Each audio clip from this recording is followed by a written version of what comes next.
একাদশ এবং দ্বাদশ শ্রেণীর প্রাণপ্রিয় শিক্ষার্থীবৃন্দ, তোমাদের সকলকে স্বাগত জানাচ্ছি। আমি জয়তুশীল সহকারী অধ্যাপক, বান্দরবান ক্যান্টনমেন্ট পাবলিক স্কুল ও কলেজ।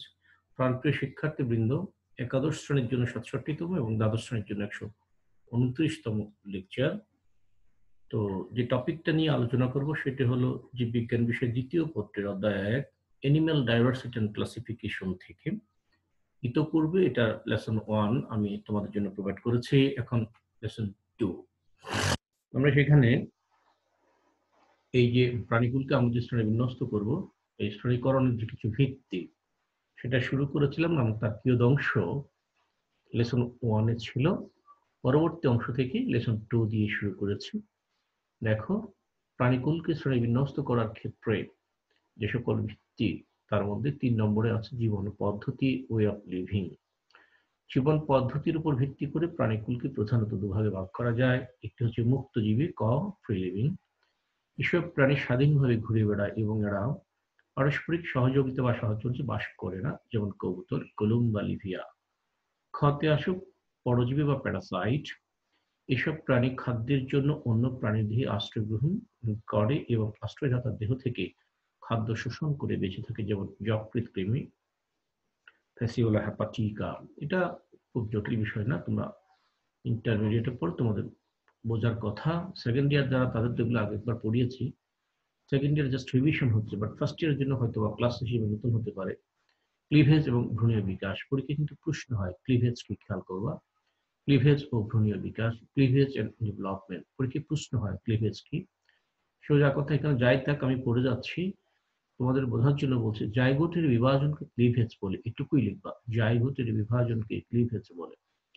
যে প্রক্রিয়ায় যৌন জননকারী প্রাণীর এককোষী জাইগোট মাইটোসিস কোষ বিভক্তির মাধ্যমে বিভাজিত হয়ে অসংখ্য বহুকোষী ভ্রূণ সৃষ্টি করে, তাকে ক্লিভেজ বা সম্ভেদ বলে। সোজা কথা, জাইগোটের বিভাজনকে ক্লিভেজ বলে। ডিবে কুসুমের পরিমাণের ভিত্তিতে ক্লিভেজ সম্পূর্ণ বা হলোব্লাস্টিক কিংবা আংশিক বা মেরোব্লাস্টিক হতে পারে। হলোব্লাস্টিক মানে সম্পূর্ণ, এতটুকুই মনে রাখো, বিস্তারিত তোমাদের প্রয়োজন নেই। মেরোব্লাস্টিক মানে হচ্ছে আংশিক, এটুকুই মনে রাখতে হবে। ক্লিভেজের সময় ডিমের যে প্রান্তে কুসুম থাকে তাকে ভেজিটাল পোল এবং যে প্রান্তে নিউক্লিয়াস থাকে তাকে অ্যানিমেল পোল বলে। এগুলো বোর্ড এক্সামে খুব একটা আসে না, তবে কম্পিটিটিভ এক্সামে আসে। ভেজিটাল পোল কি বা অ্যানিমেল পোল কি। ভেজিটাল পোলটাকে ভেজিটেটিভ পোলও বলে। ক্লিভেজের সময় ডিমের যে প্রান্তে কুসুম থাকে তাকে ভেজিটাল পোল এবং যে প্রান্তে নিউক্লিয়াস থাকে তাকে অ্যানিমেল পোল বলে। পরে আসো, ভ্রূণীয় কোষের ভবিষ্যৎ পরিস্ফুটনের ভিত্তিতে ক্লিভেজ দু ধরনের, একটা হচ্ছে অনির্দিষ্ট, একটা হচ্ছে নির্দিষ্ট। নাম্বার 1 এ আসো, অনির্দিষ্ট, ইনডিটারমিনেট ক্লিভেজ। Indeterminate cleavage. যে ভ্রূণীয় পরিস্ফুটনে ক্লিভেজের প্রাথমিক ধাপে উৎপন্ন প্রতিটি কোষ এক একটি সম্পূর্ণ ভ্রূণ সৃষ্টি করার ক্ষমতা ধারণ করে, সে ধরনের ক্লিভেজকে অনির্দিষ্ট ক্লিভেজ বলে। খেয়াল করো, দেখো এক্ষেত্রে প্রাথমিক ধাপে উৎপন্ন কোষগুলোর ভাগ্য কিন্তু নির্ধারিত হয় না, বাট এরা প্রতিটি কোষ নতুন করে আরেকটি স্বয়ংসম্পূর্ণ ভ্রূণ সৃষ্টির ক্ষমতা ধারণ করে, সে ধরনের ক্লিভেজকে অনির্দিষ্ট ক্লিভেজ বলে। আর ডিটারমিনেট ক্লিভেজ হচ্ছে বা নির্দিষ্ট ক্লিভেজ হচ্ছে যে ভ্রূণীয় পরিস্ফুটনে ক্লিভেজের প্রাথমিক ধাপেই উৎপন্ন প্রতিটি কোষের পরিস্ফুটনগত ভাগ্য নির্ধারিত হয়ে যায়, তাকে নির্দিষ্ট ক্লিভেজ বলে। বিভাজন তলের উপর ভিত্তি করে ক্লিভেজ দেখো ক প্রকার, 3 প্রকার। Number 1, Oreo cleavage. ওরিও ব্যাপারটা তোমাদের না বোঝার কথা না, কেন্দ্র থেকে পরিধি পর্যন্ত ব্যাপারটা কিভাবে চিন্তা করে, একটা বৃত্ত যদি আঁকো, বৃত্তের কেন্দ্র থেকে পরিধি, এটাই হলো রেডিয়াল, এভাবেই রেডিয়াল। এবং এই বৃত্তকে, একটা বৃত্ত তার অক্ষ থেকে, তার অক্ষকে একটা বৃত্ত যদি হয়, তার কেন্দ্র থেকে পরিধি এইভাবে করে ব্যাপারটা আসবে। এই ধরনের ক্লিভেজে বিভাজন তলগুলো জাইগোটকে সবসময় সুষম ও অরীয়ভাবে ভাগ করে। এর ফলে উৎপন্ন ব্লাস্টোমিয়ারগুলো সুষম আকৃতির ও অরীয়ভাবে সাজানো হয়। উদাহরণ, আর্থ্রোপোডা পর্বের প্রাণীর ক্লিভেজ। দেখো এখানে খেয়াল করো, এই যে এটা যদি কেন্দ্র হয়, এটা যদি একটা সার্কেল হয়, বৃত্ত হয়, এটা যদি কেন্দ্র হয়, দেখো এই যে এই যে কিভাবে কত চমৎকার সুষমভাবে হয়েছে। পরের সার্কেলে আসো, এই যে কত চমৎকার, তারপরের সার্কেলে আসো, এইভাবেই। এটা হলো ওরিও ক্লিভেজ, এটা হলো ওরিও ক্লিভেজ। মনে রাখবা আর্থ্রোপোডা পর্বের প্রাণীদের ক্ষেত্রে সংঘটিত হয়। বাইলেটারাল বা দ্বিপার্শ্বীয় এ ধরনের ক্লিভেজে দ্বিতীয় বিভাজন পর্যন্ত, অর্থাৎ জাইগোটের প্রথম বিভাজন, দ্বিতীয় বিভাজন, তারপর থেকে কিন্তু আর অন্যরকম অবস্থা হয়।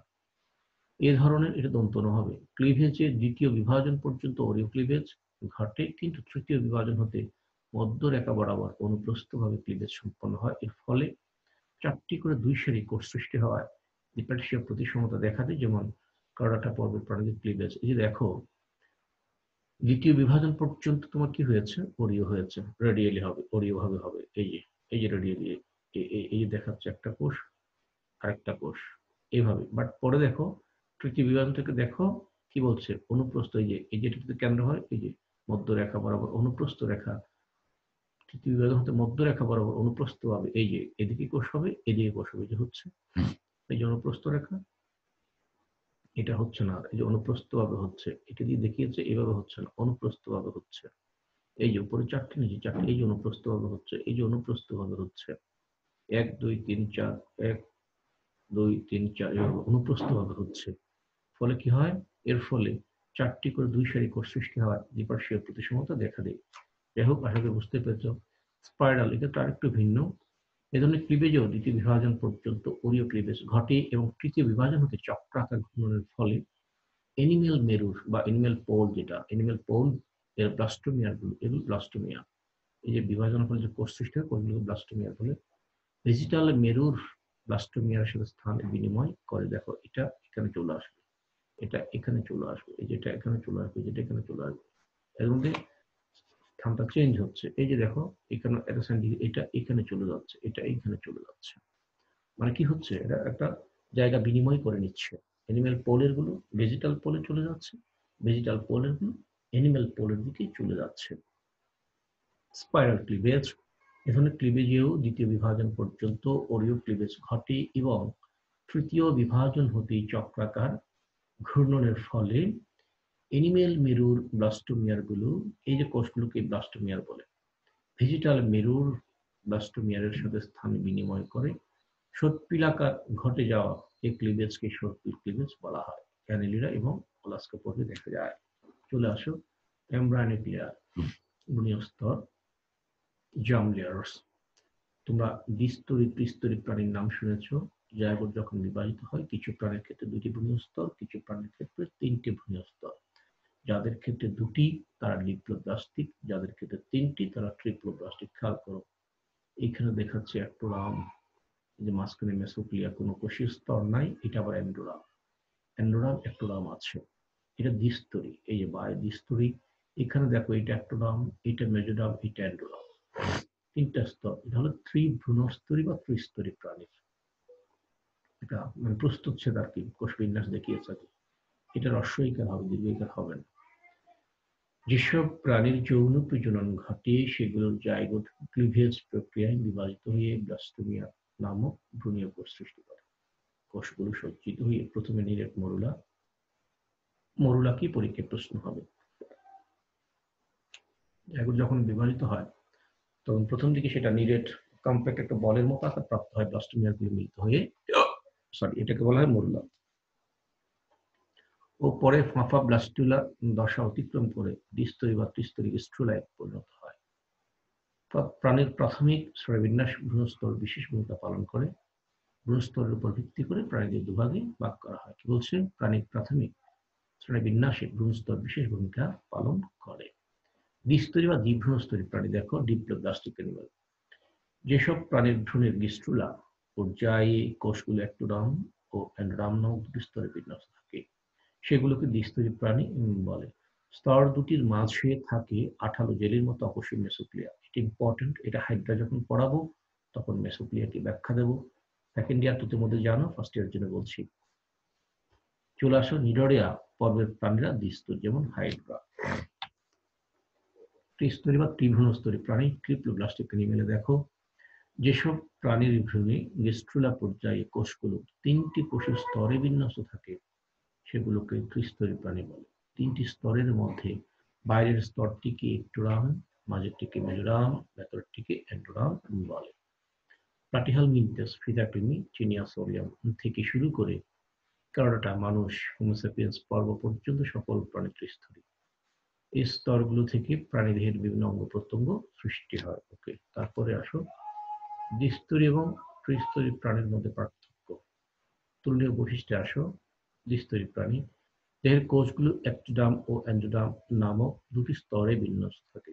ত্রিস্তরী দেখো দেহের কোষগুলো একটোডার্ম, মেসোডার্ম ও এন্ডোডার্ম নামক তিনটি স্তরে বিন্যস্ত থাকে।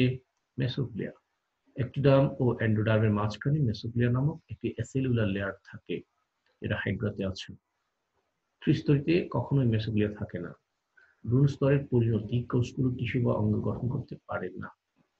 কিছু কিছু ক্ষেত্রে ব্যতিক্রম হয়তো হালকা টিস্যু গঠন করলেও অঙ্গ অবশ্যই গঠন করে না। ভ্রূণ স্তরের কোষগুলো বিভিন্ন টিস্যু, অঙ্গ ও অঙ্গতন্ত্র গঠন করে। নেমাটোসিস্ট যেটা দ্বিস্তরী প্রাণীতে আছে, ত্রিস্তরী প্রাণীতে কখনোই না। পলিপ ও মেডুসা দশা উভয় দশা বা একটি দশা থাকে। ত্রিস্তরী প্রাণীতে এই ধরনের কোনো দশা থাকে না।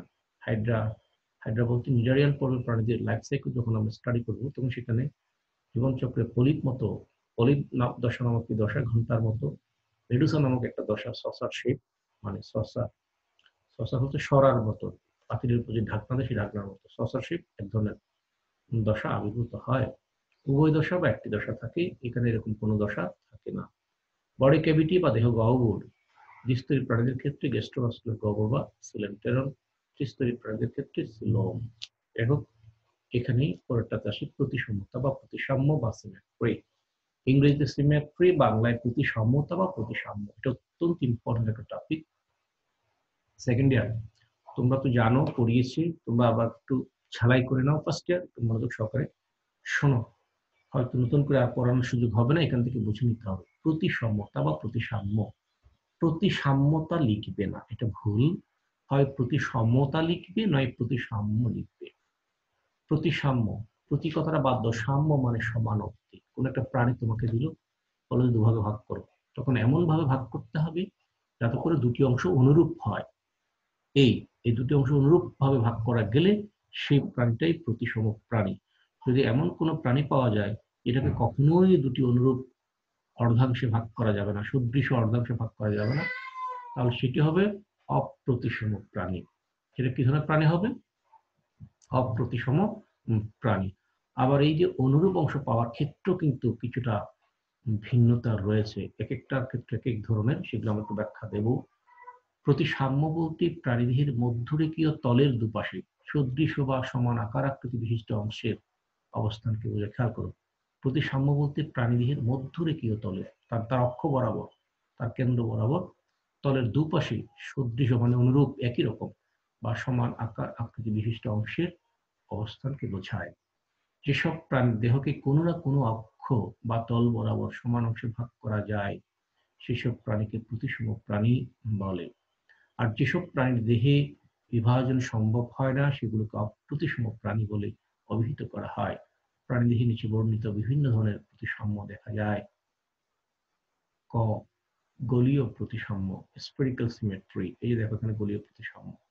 একটি গোলককে যেভাবে কেন্দ্রের মধ্য দিয়ে অতিক্রান্ত যে কোনো তল বরাবর সদৃশ বা সমান অংশে ভাগ করা যায়, তেমনি ভাবে কোনো জীবদেহকে যদি ভাগ করা যায় তখন তাকে গোলীয় প্রতিসাম্য বলে। যেমন ভলভক্স গ্লোবিচার, ফটোসিনথেটিক প্রোটিস্টা, এটা প্রোটিস্টান আর কি। এছাড়া রেডিউলারিয়া উদাহরণ হচ্ছে অ্যাক্রোস্ফিরা ট্রেপেনাটা এবং হ্যালিওজোয়া উদাহরণ জিমনোস্ফিরা আলবিডা। জাতীয় প্রোটিস্টান জীবে এই ধরনের প্রতিসমতা বা প্রতিসাম্য দেখা যায়। একটু খেয়াল করো, এই যে মনে করো একটা গোল স্ট্রাকচার, এটা স্ট্রাকচার এবং তার গায়ে তার যে স্পাইন গুলো এমন ভাবে অবস্থিত, দুটি খেয়াল করো তুমি। এইটা হচ্ছে অক্ষ, এইটাই কেন্দ্র, এই কেন্দ্র বরাবর তল। কেন্দ্র সবসময় থাকবে, কেন্দ্র তো একটাই, এই কেন্দ্র, এইটাই কেন্দ্র। তল কোনটা? তুমি এটাকে এই দিককে কেন্দ্র করে এইভাবে সোজা করে কাটো, দুইটা অংশ পাবা, একই রকম হবে। এই কেন্দ্র বরাবর এই তলে কাটো, একই রকম, এটা যেমন হবে এটা তেমন হবে।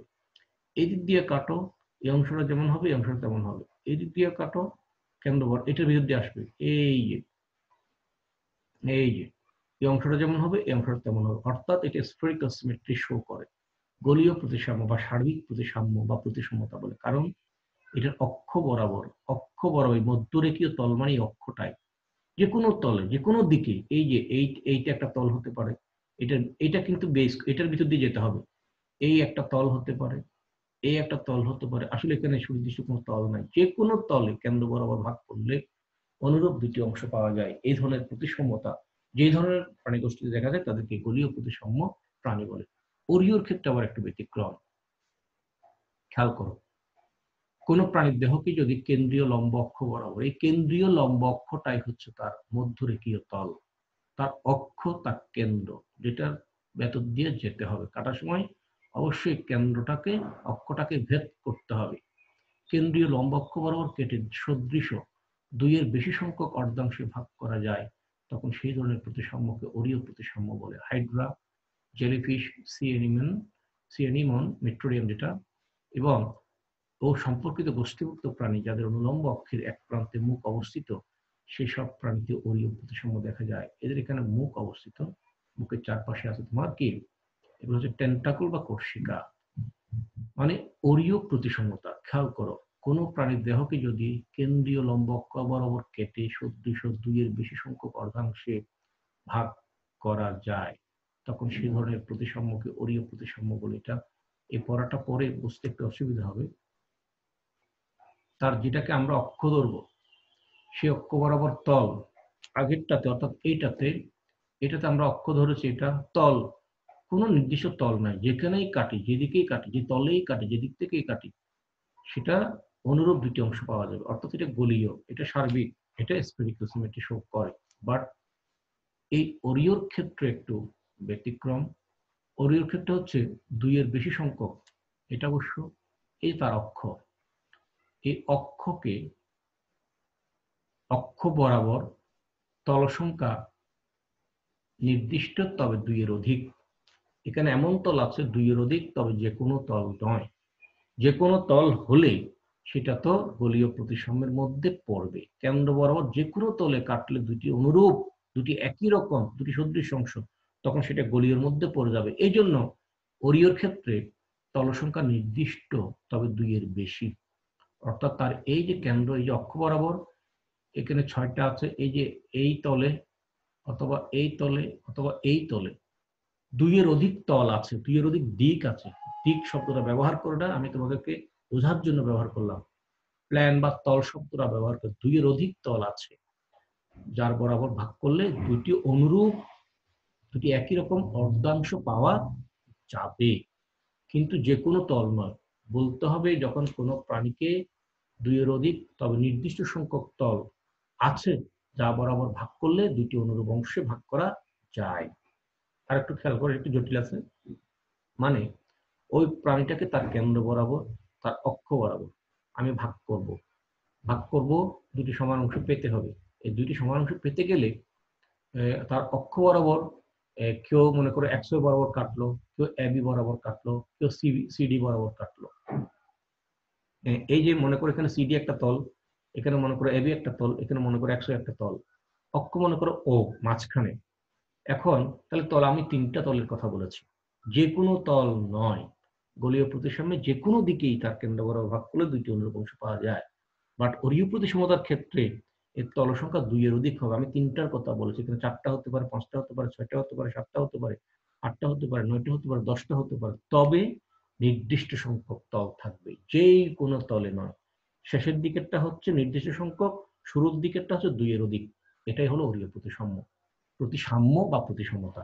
যখন কোনো প্রাণীকে তার লম্ব অক্ষ বরাবর দুইয়ের অধিক নির্দিষ্ট সংখ্যক তল ভাগ করলে অনুরূপ দুটি অংশে ভাগ করা যায়, সেই ধরনের প্রতিসমতাকে ওরিও প্রতিসাম্য প্রাণী বা ওরিও প্রতিসমতা বলা হয়। আরেকবার বলছি, যে ধরনের প্রতিসমতার ক্ষেত্রে লম্ব অক্ষ বরাবর দুইয়ের অধিক নির্দিষ্ট সংখ্যক তল আছে, যে তলগুলোতে ভাগ করলে ওই প্রাণীটার অনুরূপ সদৃশ একই রকম দুটি অংশে ভাগ করা যাবে বা পাওয়া যাবে, এই ধরনের প্রতিসমতা যে ধরনের প্রাণীগুলো শো করে তাদেরকে ওরিও প্রতিসাম্য প্রাণী বলা হয়। এখানে দুটো ছবি দেওয়া আছে, এটা হাইড্রা, এটা খুব সম্ভবত মিট্রোডিয়াম সিয়ানিয়াম। ডিওরিও প্রতিসাম্য এটার মতো। এইখানে যে বলেছিলাম দুইয়ের অধিক, ওই দুইয়ের অধিক বলার কারণ হলো শুধু দুইটি তল হলে সেটা হয়ে যায় দ্বিওরীয় প্রতিসমতা, আর কিচ্ছু না। এটার সাথে এটা অনেক মিল আছে। আসলে এটাও ওরিও, এটাও ওরিও বলতে পারো। তাহলে এখানে এটার সাথে আমি এটা পৃথক করলাম কেন? এটা দ্বি কথাটা বাদ দাও না, ওরিওতে হয়। দ্বি কথাটা এখানে বাদ দাও, ওরিও প্রতিসাম্য, ওরিও প্রতিসমতা বাই রেডিয়াল সিমেট্রি, বাই যোগ করে দেওয়াতেই এটাকে এখান থেকে বের করে আনা হয়েছে। আর এখান থেকে বের করে আনাতেই এইখানে কি বলা হয়েছে? দুইয়ের অধিক বলা হয়েছে, কারণ দুই হলে সেটাকে দ্বিওরিয় বলছে। যদি এটা এখানে কমন হিসেবে চলে আসতো, দ্বিওরিয়টা না থাকতো, তখন এখানে ডেফিনিশনটা একটু চেঞ্জ হতো। তখন বলা হতো একের অধিক নির্দিষ্ট সংখ্যক তল, এভাবে বলা হতো। এখানে বলতে হতো একের অধিক নির্দিষ্ট সংখ্যক তল। এটাই হলো ওরিও প্রতিসমতা বা ওরিও প্রতিসাম্য। বাট দ্বি ওরিও যেহেতু আলাদা করেছে, সেজন্য ওরিও প্রতিসমতার ক্ষেত্রে বলতে হবে দুইয়ের অধিক নির্দিষ্ট সংখ্যক তল। দুইয়ের অধিক বলার কারণ হলো দুইটি তল পাওয়া গেলে সেটা দ্বিওরিয় হয়ে যায়। আর নির্দিষ্ট সংখ্যক বলার কারণ হলো যে কোনো হলে সেটা গোলীয় বা সার্বিক হয়ে যায়। তার মানে এইটার ক্ষেত্রে অর্থাৎ ওরিও প্রতিসমতার ক্ষেত্রে ধরতে হবে দুইয়ের অধিক নির্দিষ্ট সংখ্যক তল। আর দ্বিওরিয়র ক্ষেত্রে বলতে হবে অবশ্যই দুটি তল। যে কোনো তল তো নয়, একটি তলও নয়, নির্দিষ্ট সংখ্যক তলও নয়, একেবারেই এই মানে একেবারেই দুই, ভেরি স্পেসিফিক দুই। কোনো প্রাণীদেহে যখন কোনো অঙ্গের সংখ্যা একটি কিংবা এক জোড়া হওয়ায় অনুদৈর্ঘ্য অক্ষ বরাবর শুধু দুটি তল পরস্পরের সমকোণে অতিক্রম করতে পারে, ফলে ওই প্রাণীদেহ চারটি সদৃশ অংশে বিভক্ত হতে পারে। এ ধরনের প্রতিসাম্য হচ্ছে দ্বিওরিয় প্রতিসাম্য। টিনোফোরা পর্বভুক্ত প্রাণীর দেহ যেমন কোয়েলোপ্লানা মৌলিকভাবে ওরিও প্রতিসাম্য হলো দুটি কোষিকা থাকায় এগুলো দ্বিওরিয় প্রতিসাম্য। বলছিলাম না এটির সাথে মিল আছে, মৌলিকভাবে ওরিও প্রতিসাম্য হলেও এগুলো দ্বিওরিয় প্রতিসাম্য প্রাণী। আচ্ছা যাক, দ্বিপার্শ্বীয় প্রতিসাম্য এটা একেবারে সহজ, শেষ করা যাবে। যখন কোনো প্রাণীর দেহকে কেন্দ্রীয় অক্ষ বরাবর শুধু একবার, ডান ও বাম, এই দেখো এই একবার, এটা কেন্দ্রীয় অক্ষ, এই দিকে কাটো, এই বরাবর কাটো, এই দুইটা একই অনুরূপ হবে। যখন কোনো প্রাণীর দেহকে কেন্দ্রীয় অক্ষ বরাবর শুধু একবার ডান ও বাম পাশে অর্থাৎ সেজিটাল তল, সাজিটাল তল যদি সদৃশ অংশে ভাগ করা যায়, তখন তাকে দ্বিপার্শ্বীয় প্রতিসাম্য বলে। যেমন প্রজাপতি পায়োরিস ব্রাসিকি এবং ব্যাং ফেজারভারিয়া আসমাতি, মানুষ হোমো স্যাপিয়েন্স। মানুষ দ্বিপার্শ্বীয় প্রতিসমতা শো করে, এটা মনে রাখবো, পরীক্ষায় আসে। বায়োল্যাটারাল সিমেট্রি প্রাণী বিজ্ঞানের ক্ষেত্রে এটাকে দ্বিপার্শ্বীয় প্রতিসাম্য বলে। উদ্ভিদ বিজ্ঞানে এটার ডেফিনিশনটা একটু ভিন্ন। উদ্ভিদ বিজ্ঞানে এই ধরনের প্রতিসমতাকে বলা হয় এক প্রতিসম উদ্ভিদ, এক প্রতিসম উদ্ভিদ। জীব বিজ্ঞানে সেটাকে বলা হয় বায়োল্যাটারাল সিমেট্রি, অর্থাৎ তার কেন্দ্র বরাবর একটি মাত্র তল, এই তল এ ভাগ করলে অনুরূপ দুটি অংশ পাওয়া যাবে। আর কোনো তল নাই, যেমন এদিকে কাটলে হচ্ছে না, কারণ এই দুইটা একরকম, এই দুইটা আরেক রকম, সুতরাং দুই অংশ দুই রকম, বাট এইদিকে কাটলে দুই অংশ একই রকম হবে। অপ্রতিসাম্য, সোজা কথা বুঝতেই পারছো, এমন কোনো তল নাই এখানে, এই তার কেন্দ্র বরাবর এমন একটিও তল নাই যা যেদিকে কাটলে বা ভাগ করলে অনুরূপ দুটি অংশ পাওয়া যাবে। এটা এখানেও নাই, এখানেও নাই, সুতরাং এরা অপ্রতিসমতা শো করে।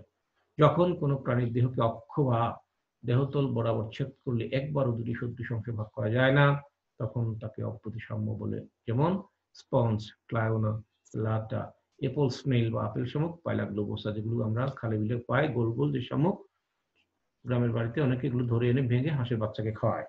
এই হচ্ছে অপ্রতিসমতা বা অপ্রতিসাম্য প্রাণী। যাই হোক, অনেক টাইম নিয়েছি, শেষ করবো, আর নয়। ভালো থাকবে, সুস্থ থাকবে, best of luck, thank you very much. Read all the time, knowledge rules the world.